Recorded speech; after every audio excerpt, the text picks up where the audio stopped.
Morning, everybody. We'll go ahead and get started. My name's Charlie Oakley. I'm AICP certified planner with 23 years of experience in land development here in the Triangle and Greater Southeast region. I'm principal and founder of Oakley Entitlement Services and the co-founder and president of NodeS.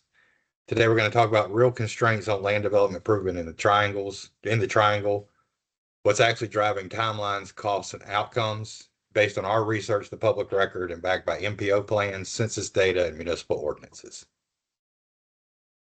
So a quick word about who we are before we get into the data. Oakley Entitlement Services is an entitlement consulting firm. We specialize in navigating the zoning, subdivision, and site plan approval processes. We work with builders, developers, landowners, brokers, engineers, and attorneys, basically anybody who needs to get a project through the approval process. We've got experience on both the public and private side of the entitlement work, so we understand what staff is looking for, what boards are reacting to.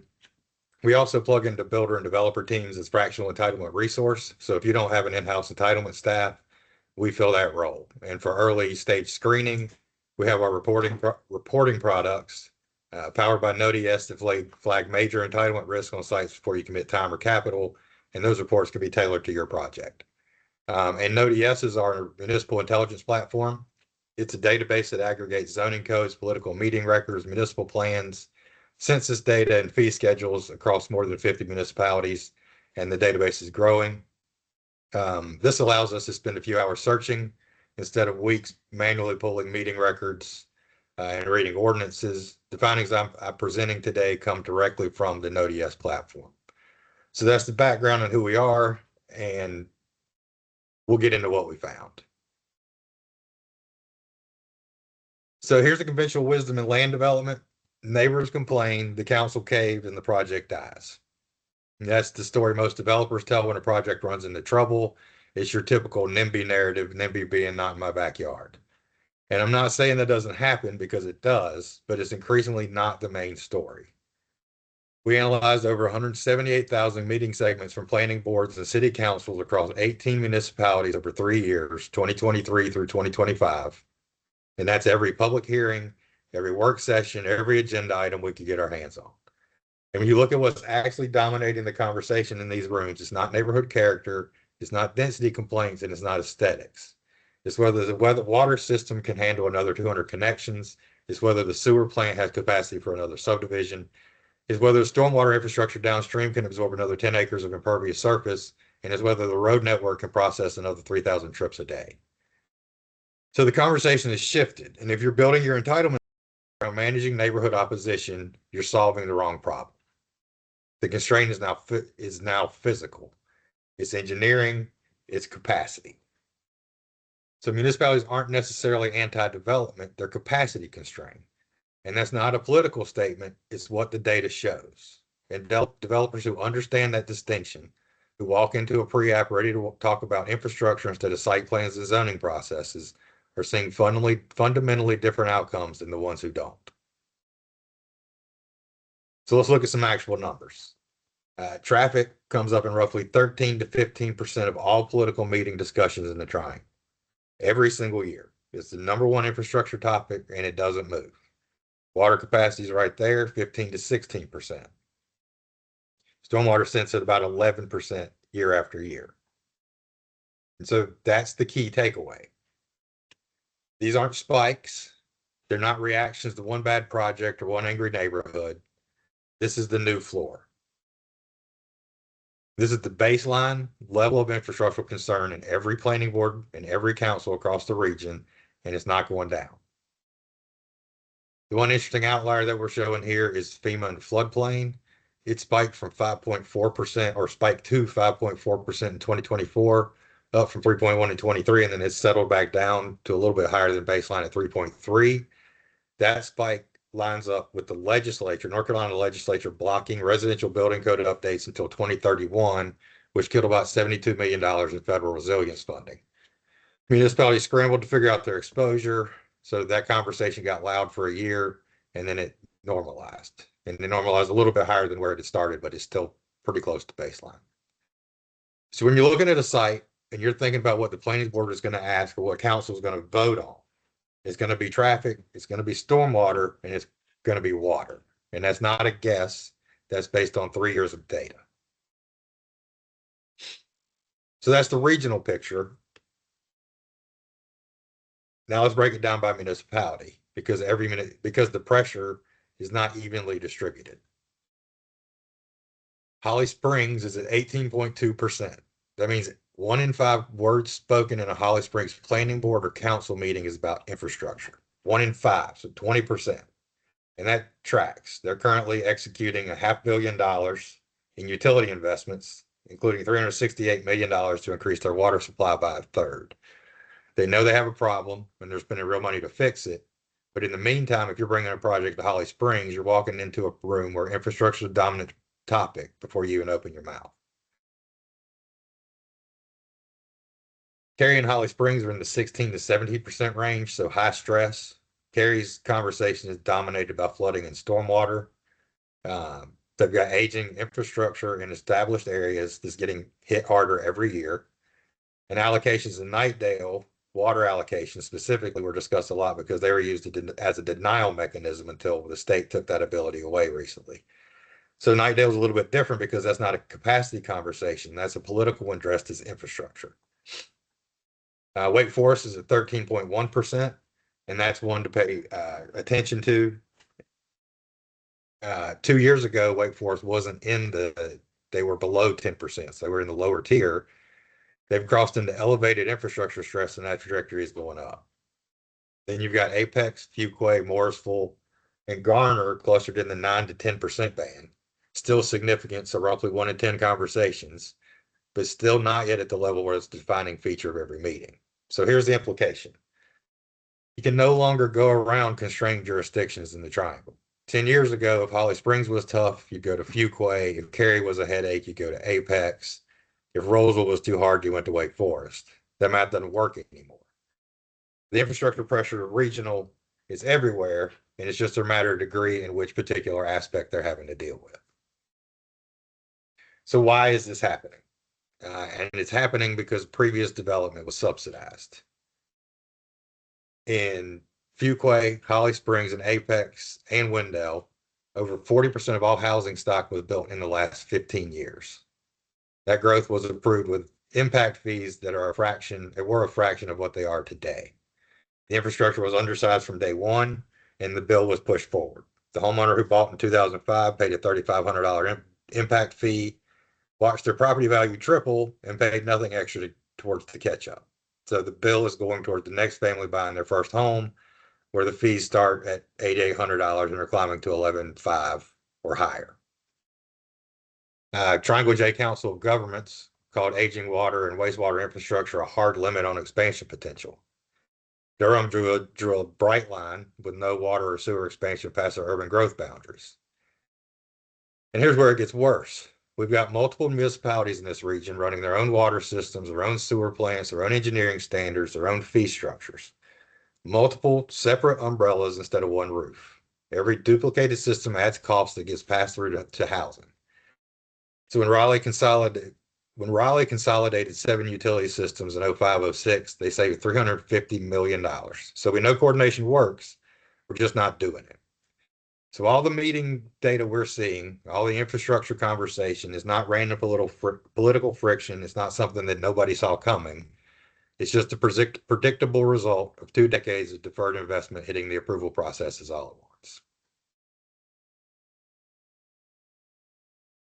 So municipalities know this is happening, and they're not just talking about it anymore. They're starting to respond with policies and regulations. The phrase "at capacity" showed up 178 times in meeting records in 2023. By 2024, it was 524. In 2005, it was 612. That's a 3.4 times increase in 2 years. So think about that. The language itself is hardening because staff members and board members are using "at capacity," meaning we can't take any more, as a policy position, not just a description. Allocation mentions followed the same curve, 275 to 485 to 572. That word matters because allocation is how municipalities ration infrastructure. And when they start talking about allocation, they're deciding who gets to build and who doesn't. And that's not a planning conversation, that's a gatekeeping conversation. And here's an interesting one. Moratorium mentions are creeping up, 65 to 73 to 83, or 67 to 75 to 83. Now, anyone who's practiced in North Carolina knows that moratoria are almost impossible to implement here. State law makes them extremely difficult. But the fact that the word keeps showing up more often isn't about moratoriums actually happening. It's a frustration indicator. When board members and staff start reaching for a tool that they know they can barely use, that tells you how constrained they feel. Impact fee mentions spiked to 347 in 2024 as jurisdictions recalibrated their fee structures, then settled back to 190 in 25 because the new schedules were adopted and the debate moved forward. The key takeaway here is what we're watching is that we're watching municipalities shift from reactive conversations, can we handle this, to proactive policy. Here's what we're going to require before we'll even consider it, before approving projects. So if you're underwriting a site today based on current fee schedules and current approval conditions, understand that both are likely to change before your project reaches a planning board. They expect new fee structures, new allocation policies, and new infrastructure conditions in 26 and beyond.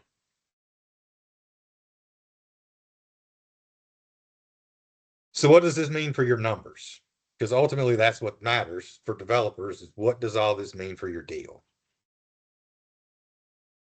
In high stress municipalities, the ones running 15% or above in infrastructure discussion, standard entitlement approaches hit friction regardless of project quality.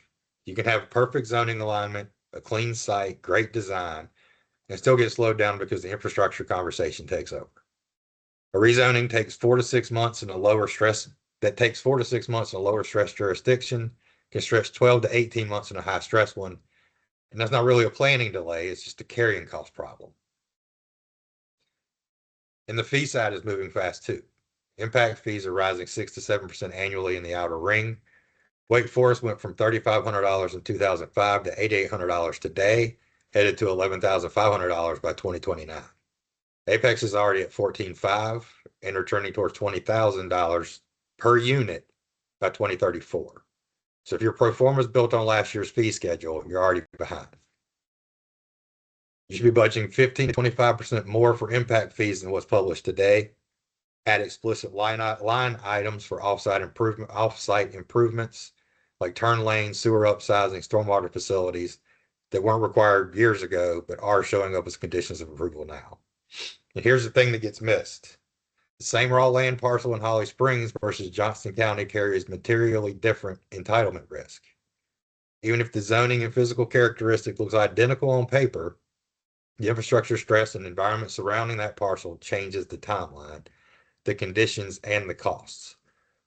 If your underwriting doesn't account for that, you're pricing risk wrong.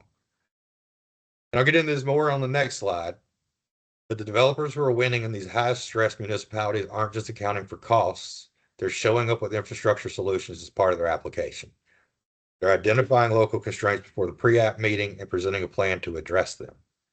That changes the entire conversation. We'll talk exactly what that looks like now. So this is a slide that matters to most developers because it's everything I've shown you so far is the problem, and this is what to do about it. Single biggest shift in entitlement strategies that I've seen over the last 3 years is this. People doing a lot of research in advance so they can show up at their pre-application meeting with solutions, not requests. Projects that ask municipalities to solve their infrastructure problems get extended timelines. Projects that show up with solutions get faster approvals. It's really that simple. So 2 concrete examples, a proactive turn lane where you've proactively identified the need, commissioned the design, and you offer it up as part of your conditions up front, costs $150,000 to $400,000. If you try to hide it, hope it doesn't come up in review, wait for DOT to catch it if they do, then you're looking at 12 to 6 months worth of delay and $300,000 to $800,000 added to your budget. The proactive version costs less and moves faster every time. Oversizing a sewer line from 8 inches to 12 inches costs $20 to $40 a linear foot. and is often reimbursable 50 to 100% from future connections. So you're spending money you're likely to get back. And more importantly, that offer unlocks future capacity that was otherwise would not be available. You're not just solving your problem, you're solving the municipality's problem. And this changes your position at the table entirely. So what's negotiable and what isn't? Impact fees, stormwater standards, TIA methodology, general policy, things like that. Don't waste your political capital trying to move. But the timing, scope of improvements, reimbursement terms, and participation in regional facility upgrades, those are negotiable, and that's where deals get made. So here's the playbook. Number one, before your pre-application meeting, do your homework. Figure out what's going on in that municipality and work on solutions. Request your pre-application meeting and focus on infrastructure capacity, not just zoning and site plan standards. Ask staff directly, what's the biggest infrastructure concern in this area? You want to know what's keeping them up at night before you submit anything. 2, bring proposed improvements, studies. Don't show up saying we'll study it. Show up saying here's what we've found and here's what we will build. Number 3, propose developer agreements that extend beyond your site boundaries. If you can solve a problem that benefits the municipality beyond your project, you have leverage. You suddenly become the good guy. Number 4, phasing tied to infrastructure improvements. If your system can't handle full build out today, show a phasing plan that aligns with delivery, delivery with capacity. So you take the all at once fear off the table. 5, and this goes back to the data, understand the stress profile of the jurisdiction before you make an offer on the dirt. If you're walking into a municipality running at 16, 17, 8% infrastructure discussion on a particular topic, your strategy needs to be fundamentally different than if you're at 9 or 10. Playbook's the same, but the intensity is different. So I understand all this costs money. Turn lanes, sewer upsizing, engineering studies, pre-app coordination, none of that's free. But here's the thing. If you do this work early, you know whether the project can bear these costs before you sign a contract. Not 6 months into the rezoning process and you already spent real money and the board is telling you the sewer can't handle it. The early investment is how you avoid the expensive surprise. So back to the data. Where are we headed? Because the data doesn't just tell us where we are, it tells us where we're going. So let me walk through some municipalities specifically.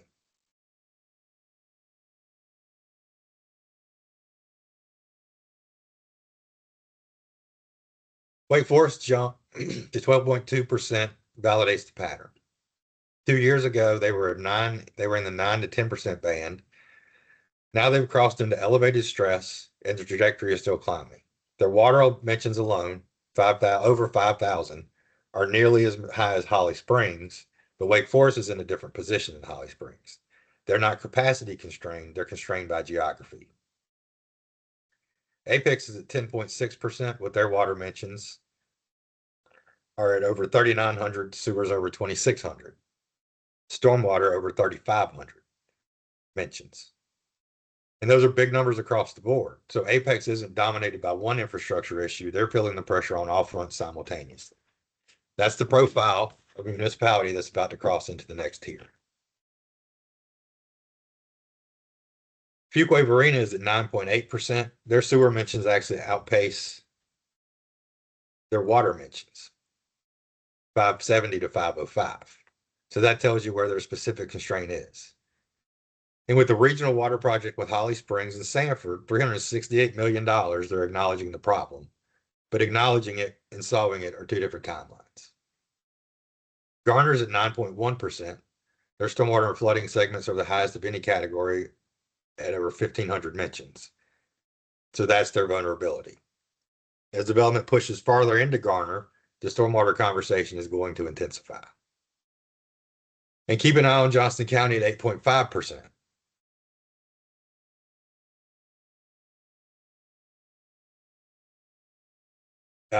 Their water mentions are over 2,100, disproportionately high for their overall stress rate. Some of that is due to operational issues like line breaks that show up in the record, but they're projecting 50,000 new residents by 2030 with a $300 million infrastructure gap.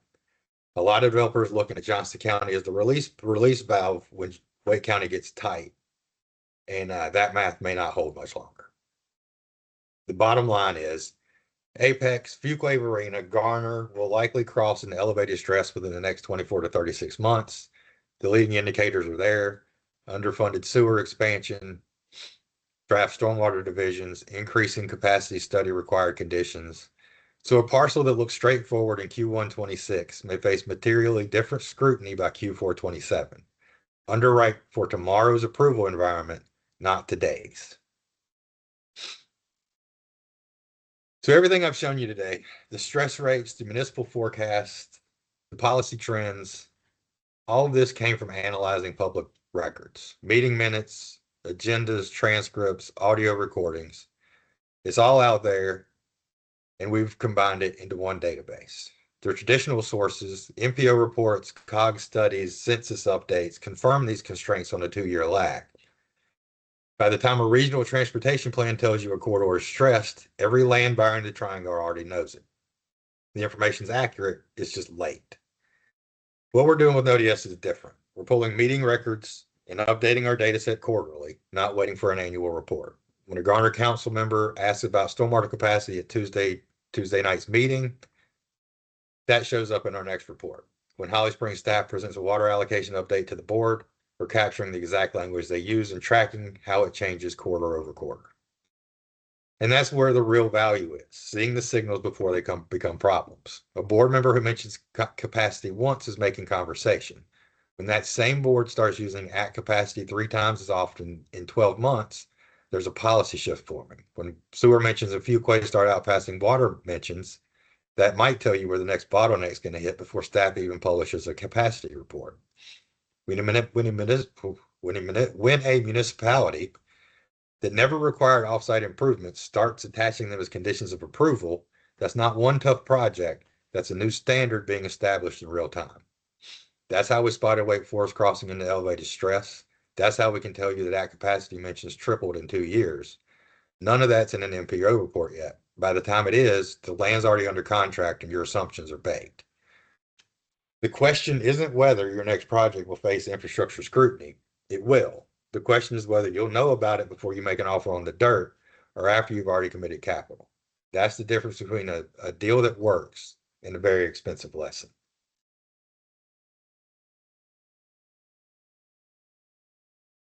So to wrap it up, the infrastructure collision isn't coming, it's here.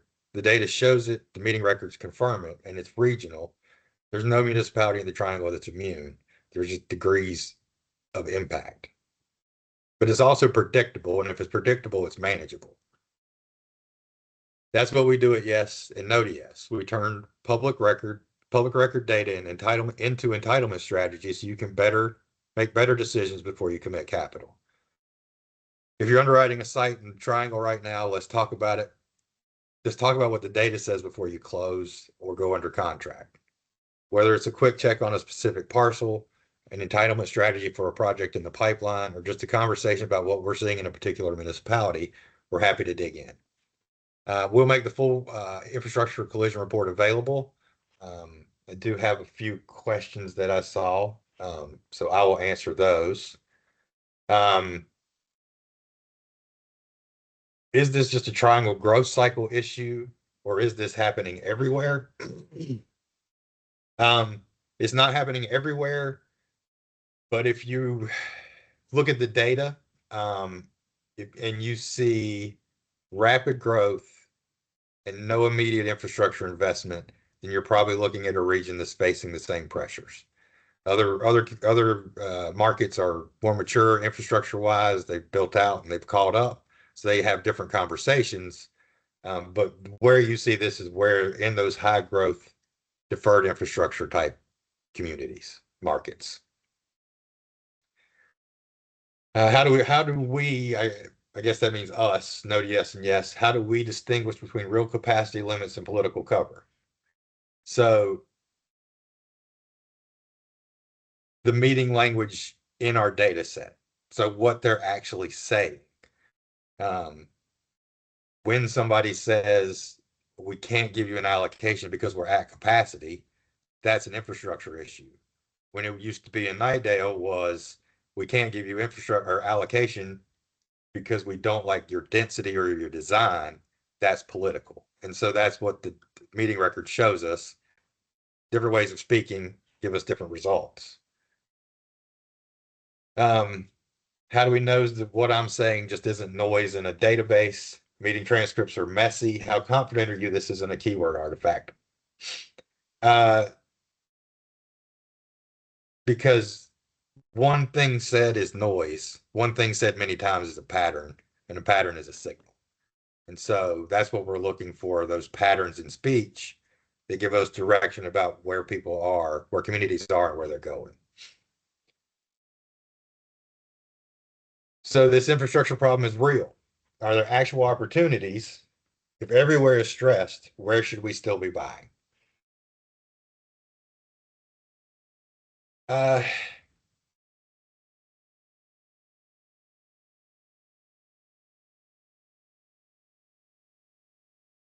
think everywhere is still open. The solution is to look for places where you can be part of the solution.